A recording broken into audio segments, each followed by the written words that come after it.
He's got an appointment with all of you.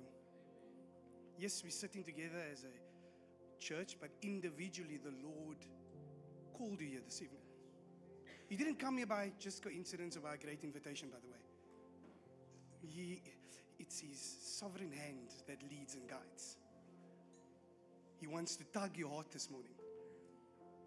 This morning. I'm still scatter Sunday. So I've been asked simply just to share my testimony with the gospel, of what the gospel has done for me. And there's one specific thing.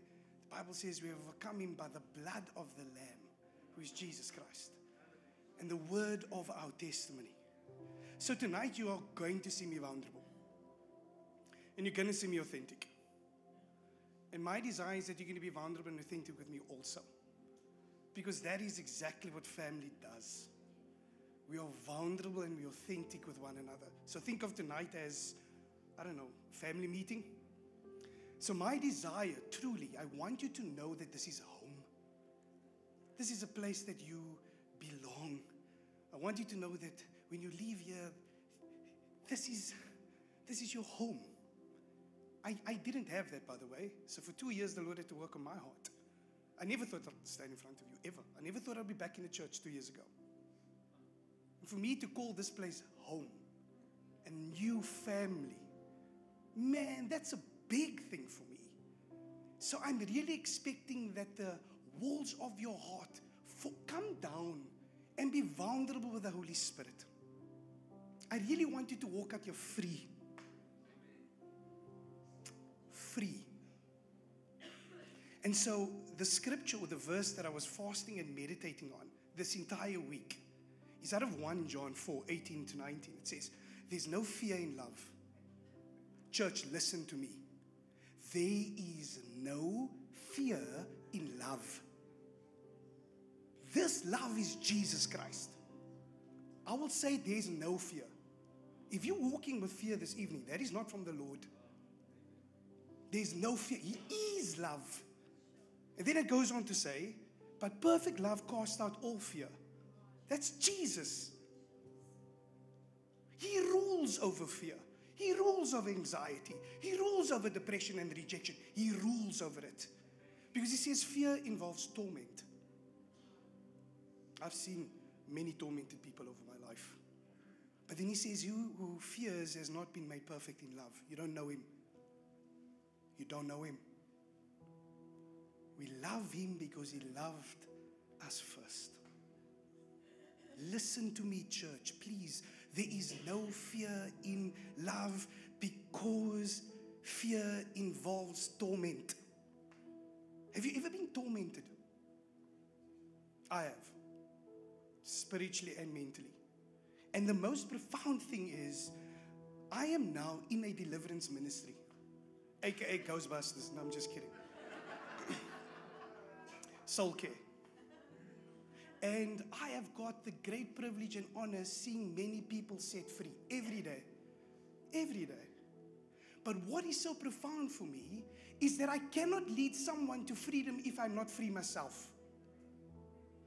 How can you speak about love if you've never encountered love? So I've been tormented with rejection. Growing up, rejection, yes. So rejection has got rejection, fear of rejection, and self-rejection. So I never ever felt like I belonged. And with that, a feeling of really just a deep imposter syndrome. Interesting. I still have to be consciously aware of those two things in my life. And so growing up, I couldn't fit in. I was also tormented by anxiety. Yay. So now anxiety has got worry, dread, and apprehension, they group together. So let me tell you this is one of my trauma things that I had to deal with. I think I was sub-B, that's grade 2. And I was diagnosed with a learning disability known as dyslexia. But back then, they didn't care. So corporal punishment was a thing. And then the teacher would still sellotape that ruler with red tape, I don't know, to make the burn worse. And then you couldn't flinch, right? You couldn't pull away. You had to keep your hand there. So for every spelling test, I got a bad mark for, I would get a hiding. And then they would do it in front of the class. So English and Afrikaans every day, so I'll get a hiding on this hand for English and a hiding on that hand for Afrikaans. I couldn't handle school. I used to purposefully act sick so I didn't have to go to school. I would have eating disorders because I couldn't eat because the anxiety was extremely crippling. And then anxiety has friends. Depression. Depression has got despair, despondency, defeatism, hopelessness, dejection, suicide, and suicidal thoughts. I've been there. So have you been tormented? Fear of the future was a thing for me. Fear of the future. What does tomorrow hold? What does next year hold? And I think a lot of us battle with that today. We can see it in our society. Just this immense fear of the future. Fear involves torment. Perfect love casts out all fear. You know where things changed for me? When I encountered the gospel of Jesus Christ. I am free. Look at me. I am free. Because whomever the Son sets free, he is free indeed. The question is, are you free? Are you just going to tell me, Ulrich, I'm free in my head, but are you free in your heart? The Holy Spirit has got to work with you tonight. You can experience freedom tonight. I found freedom in Him.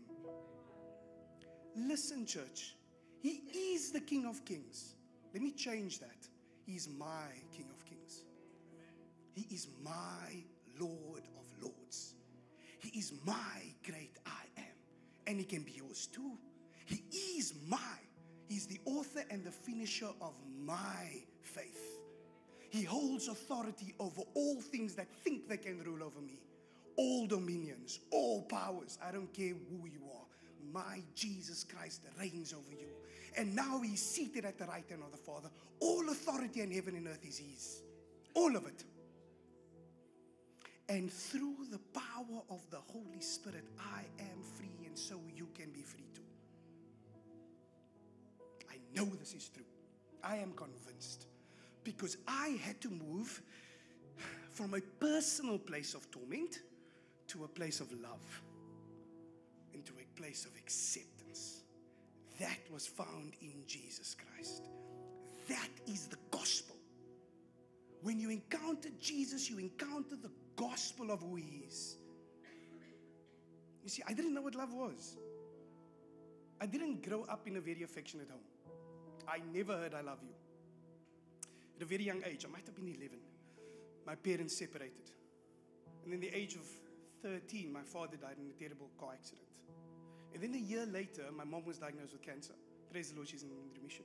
There was always strife in our house. Always fear. Fear of who's going to die next. So I didn't know what love, it was an abstract concept to me. What love is. I moved 17 times, or at least I can remember 17 times. I didn't know what it felt like to belong. So even when I came to the church, I came with my own fears and anxieties to say, okay, when does this family get ripped from under my feet? When does separation come? Am I either going to get hurt? Am I going to hurt them? Who's going to tell me this relationship is over? Because everyone that was meant to love me left me. And that had a profound impact on how I view God. Look, I grew up in a religious home. We went to church. And I love those scriptures now. For God so loved the world that He would only give His only Son, so whoever believes in Him shall not perish, but have eternal life. And then they would personalize it for me. For Ulrich. God so loved Ulrich. Yeah, but what did that mean? What does that mean to me? I've never experienced it, and I never felt it. I didn't know that God is love. That's who He is. I didn't know that, man, the entire Bible from Genesis through to Revelation is the greatest love story you will ever read. I might have known it in my head, yeah, but not with my heart. And here's why. Because the things that were tormenting me were specifically designed by Satan to separate me from the love of God. it was specifically designed, the rejection, insecurity, bitterness, everything that I experienced emotionally was specifically designed to separate me from Him.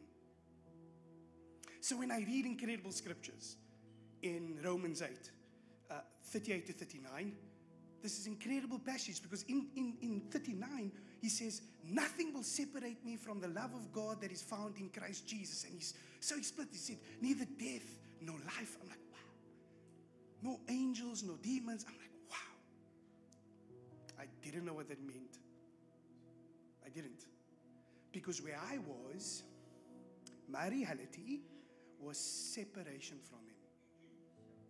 Are you separated from Him this evening? Do you know Him with your head or do you know Him with your heart? How did things change for me? When I encountered the gospel of Jesus Christ. I did not just encounter the gospel with just mere words. No. I encountered the gospel through power.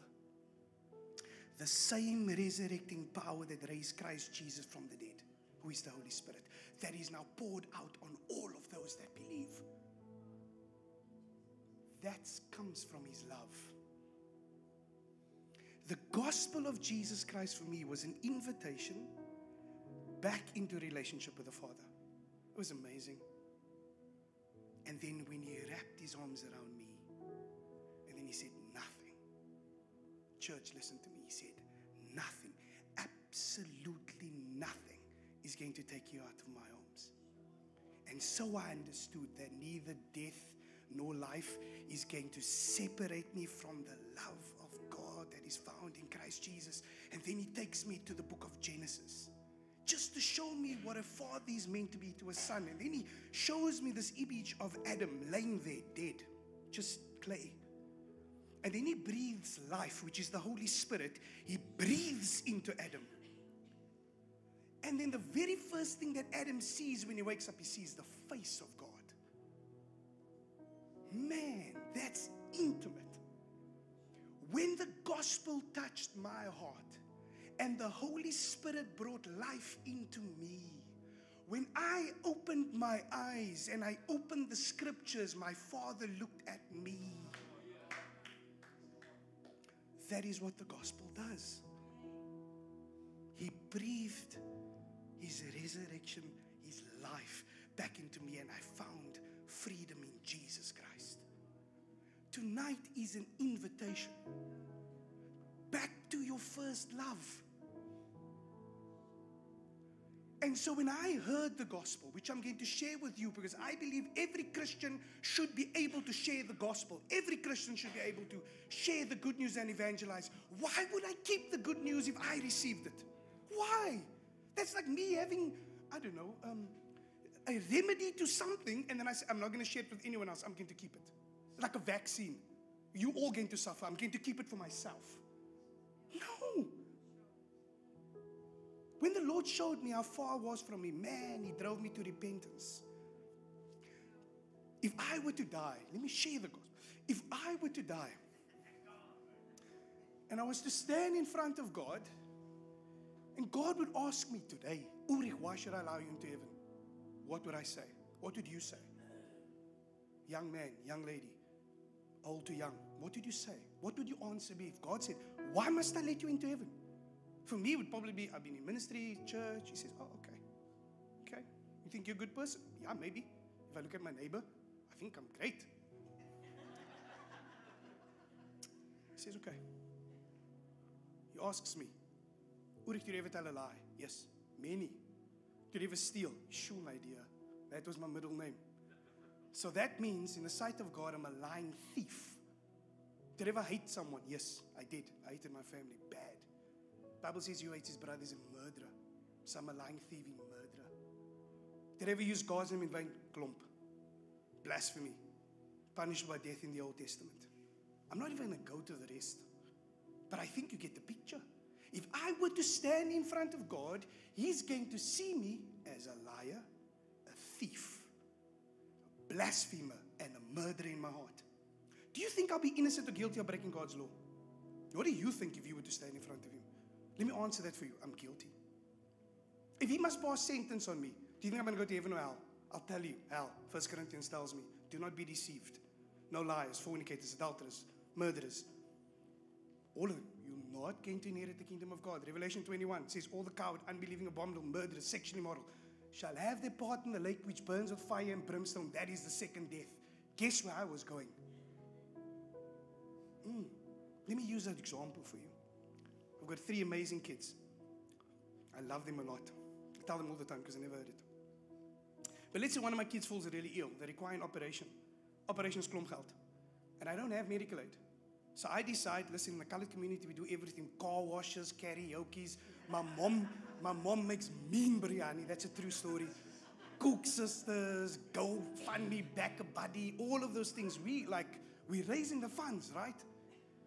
But at the end of it, we realize, I didn't raise enough. So now I'm sitting on the couch. I'm going to do things my way. Tell my wife. So I come to Somerset West. I rob Capitec. And as I rob Capitec, they catch me.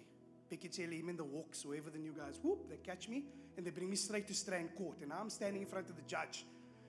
The judge says, Ulrich, did you rob the bank? I say, yes, I did. He says, listen here, what is your defense, man?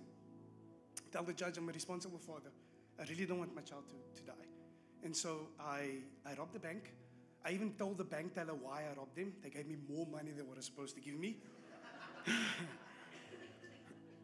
But then I tell the judge, listen, I gave the money back. I didn't hurt to kill anyone. It was a plastic toy gun, all of those things. And then I tell the judge with sincerity, word for me, with sincerity, I tell the judge, if you let me go, I promise I'll never, ever, ever rob the bank again. With remorse in my eyes. Because I feel really bad. The question is, can the judge let me go? No. He's going to say, Mr. Olsen, I empathize with you, but I have to uphold the law of South Africa. And the law requires me to I can do 2 things. The first one is I can give you a fine. Pay the fine, you can leave. The second one, 15 years in Paulsmoor. It's not my mommy's house. They're going to send me. I come to the realization, I can't pay the fine because it's too much. So I'm going to go. I'm going to have to go to prison, right? But just as they're about to lead me out of the courtroom, someone comes in I don't know. This man comes and stands next to me and he says, Judge, just stop quickly. And he says, what is the fine? I tell him the amount. He takes out his checkbook. He pays it. He says, go pay your fine. I go to the judge. I give him the check. The judge says, well, all intents and purposes, your fine is paid. He says, Oi, you and this man, the 2 of you may leave the courtroom. Listen here, man. The very first thing that I'll ask him, did my mommy send you? Come from colored families are big, right? So I'll probably say, we family. Because I cannot understand why you would do that. And I mean, the level of gratitude that I would have towards him, man, let's go for coffee. I'm a coffee guy. So let's go for coffee. Let me just get to know you a bit, right? What am I saying? 2,000 years ago, Jesus Christ walks in my courtroom where I'm guilty. I'm guilty of breaking the moral law of God. Romans 6:23 says that the wages of my sin is death. The payment that I get for sinning against God in this life is death. Jesus walks in. He never sinned a day in his life. He lived a perfect life under the law. The life that you and I couldn't live. So he stands next to me. And he says to his father, I'm willing to pay this fine on behalf of Ulrich. He that knew no sin became sin, so that I can become the righteousness of God. He didn't know sin. And then he chooses the cross. Why did he choose the cross? He had to relate to a criminal like me. The last words, church, that Jesus said on the cross, it is finished. What a strange thing to say for a man that's dying. He meant the price is paid. It's paid for me in full. That while I was a sinner, Christ Jesus died on the cross for me. I committed the crime. This Jesus Christ, he paid the fine. What a love story. What a story of redemption. How do I walk out of my courtroom? Man, me no near. How do I walk out of this courtroom? I firstly have to understand that I've sinned against God. Don't be conformed to this world, but be transformed in the renewing of my mind. Lord, I've sinned against you. Repentance. I acknowledge I now understand who I am, and I understand who you are. I'm sorry. And then he says, you have to turn away from your sin. I cannot do those things anymore. And then I put my faith and trust in what Jesus did on the cross. He did for me. For me. Do you understand what that means? I'm now redeemed, sanctified, and justified through and by the blood of Jesus Christ. The same faith that I apply to my salvation, now I apply to every other area of my life. Same faith. Not different. I apply the same faith when it comes to deliverance. I apply the same faith when it comes to healing. Finance doesn't really matter. My Jesus rules over all of it. The question that I have to you, are you 100% sure that if you leave here, you are saved? Are you sure? Let me share another story with you if I can. I like analogies. Two men get into a plane. They're flying to the Philippines, Manila. They're going to the conference next year. One goes to the front of the plane, one goes to the back of the plane. Both of them are first-time flyers, right? So one in the front of the plane, the air hostess comes to him and he says, sir, are you a first-time flyer? He says, no, yes, I am. She tells him, listen here, put on this parachute because it's going to give you a better flight experience. He doesn't know anything. He puts on the parachute. So as the plane takes off, man, turbulence. And he's thinking, okay, this is probably what flights are, right? The next moment she comes to him, would you like something to eat? He says, no, of course, but now listen, he can't put the tray down because his parachute is on. So as she gives him the coffee, spills on his lap. So he jumps up, man, like, ah. And of course, there's kids in the plane, and they start laughing, and he's standing, so he's really embarrassed now, right? So he takes the parachute off, he throws it on the floor, and he tells the air hostess, you lied to me. This thing didn't improve my flight in any way. So he tells her, don't bother me for the rest of my flight. There's a dude at the back of the plane. He sees there's a bit of commotion in front, but he doesn't pay much attention. The air hostess comes to him also, man. So are you your first-time flyer? He says, no, yes, I am. She tells him, listen, you put on this parachute because somewhere over the Atlantic, your exit light is going to come on, the door is going to open, and you're going to have to jump. He says, just me. She says, you're the lucky one. So he straps the parachute on. He reads the manual, right? He goes through the same thing, man. Turbulence. Coffee in his lap, all of those things. The question is he going to take his parachute off? He's going to take it off like, oh, bad flight experience. No. He's going to strap that thing tightly on. He's going to watch for his light to ping. And then the door is going to open and he's going to jump. And of course, when he jumps, he can't just flap his arms. That's not. What is he's going to count to 10, 1, 2, 3, 4, 5, 6, and he's going to pull the parachute, right? Because the parachute is going to have to open up. Otherwise, he's going to get in contact with gravity. He's dead. What am I trying to say? There are two gospels. There are two gospels. The one says, come to Jesus, he can give you a better life. Come to him. What do you want? Rub him like a genie. Oh, you need fight. Oh, yeah, healing. Yeah, no, come. And then you do. But then what happens? Turbulence. Marriage still falls apart. Child still on drugs. Finances is even worse than ever. So what do? You take Jesus off and you tell that pastor, you lied to me. And you throw him on the floor and you say, I'll never put on Jesus again. I'm not here to share that with you. I'm speaking of the second one. You see, all of us are in this plane called life. One day my exit sign is going to open. Jesus says, in this life, you can have many trials and tribulations, but be of good cheer. I've overcome it. So I'm going to have turbulence. I'm going to be embarrassed. I'm going to be all of those things. But this Jesus, I didn't accept him for this life. I didn't even accept Jesus to go to heaven. I didn't even accept him for that. You see, I'm going to jump out of this plane called life. And without Jesus Christ strapped tightly to me, I'm going to get in contact with gravity, which is the judgment of Almighty God. Which Jesus did you accept? How do you know him? How do you see him? Because you're going to stand in front of him and say, Lord, Lord. He said, I don't know you. But I went to church, cast out demons, did all of that. I don't know you. That's great fear. So the Holy Spirit has got an appointment with you. If you want to accept Jesus as your Lord and Savior, I need you to be bold.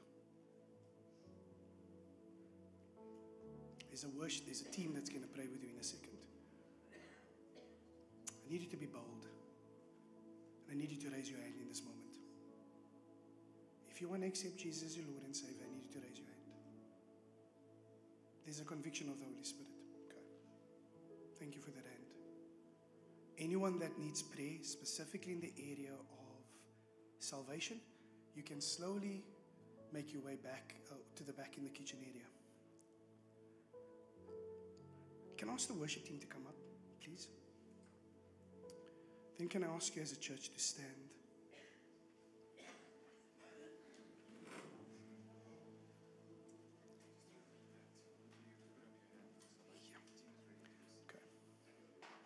Again, if you made that decision to accept Jesus as your Lord and Savior, I need you to be bold.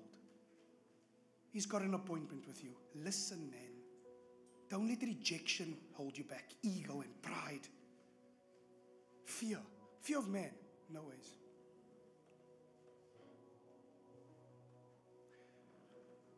The second group of people that I want to pray for is those that are tormented. The same way that I was.